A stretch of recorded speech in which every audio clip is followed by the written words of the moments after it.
भगवान श्री कृष्ण और सुदामा की मित्रता, प्रेम और सच्ची मित्रता की अमर कथा प्राचीन काल की बात है। द्वारका के भव्य महल में भगवान श्री कृष्ण राज सिंहासन पर विराजमान थे।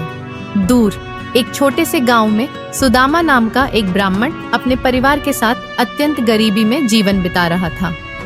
सुदामा और श्री कृष्ण गुरुकुल के समय के मित्र थे। समय के चक्र में दोनों की राहें अलग हो चुकी थीं, लेकिन सुदामा के मन में अपने बाल सखा कृष्ण के लिए वही पुरानी आत्मीयता थी। एक दिन सुदामा की पत्नी ने कहा, आपके मित्र श्री कृष्ण अब द्वारका के राजा हैं, उनसे जाकर मिलिए, शायद वे हमारी मदद कर सकें। सुदामा को यह विचार पसंद नहीं आया। वह कृष्ण से भेंट के लिए किसी स्वार्थवश नहीं जाना चाहते थे, लेकिन पत्नी के आग्रह पर उन्होंने कृष्ण से मिलने का निश्चय किया। सुदामा ने रास्ते के लिए घर से थोड़े से चावल की पोटली ली। यह वही सुदामा था जिसके पास अपने मित्र के लिए कोई बहुमूल्य भेंट नहीं थी, बस यही सादा चावल थे।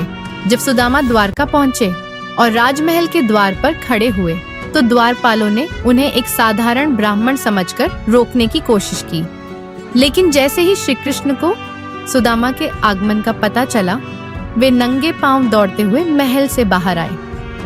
श्री कृष्ण ने सुदामा को गले लगा लिया। उनके नेत्रों में अश्रु छलक आए। उन्होंने सुदामा को महल के भीतर आदर पूर्वक ले जाकर राज सिंहासन पर बैठाया और स्वयं उनके चरणों को धोया। यह देख सभी लोग आश्चर्यचकित थे। सुदामा लज्जा से भर उठे। वे अपनी चावल की पोटली छिपाने की कोशिश करने लगे। श्री कृष्ण ने हंसते हुए कहा, मित्र, यह क्या छिपा रहे हो? उन्होंने वह पोटली खींचकर खोल ली। जैसे ही उन्होंने पहला मुट्ठी भर चावल खाया, उनके चेहरे पर प्रसन्नता की अनोखी चमक आ गई। उन्होंने कहा, इससे स्वादिष्ट कुछ नहीं। सुदामा शर्मिंदा हो रहे थे, लेकिन श्री कृष्ण के नेत्रों में प्रेम और करुणा की गहराई थी।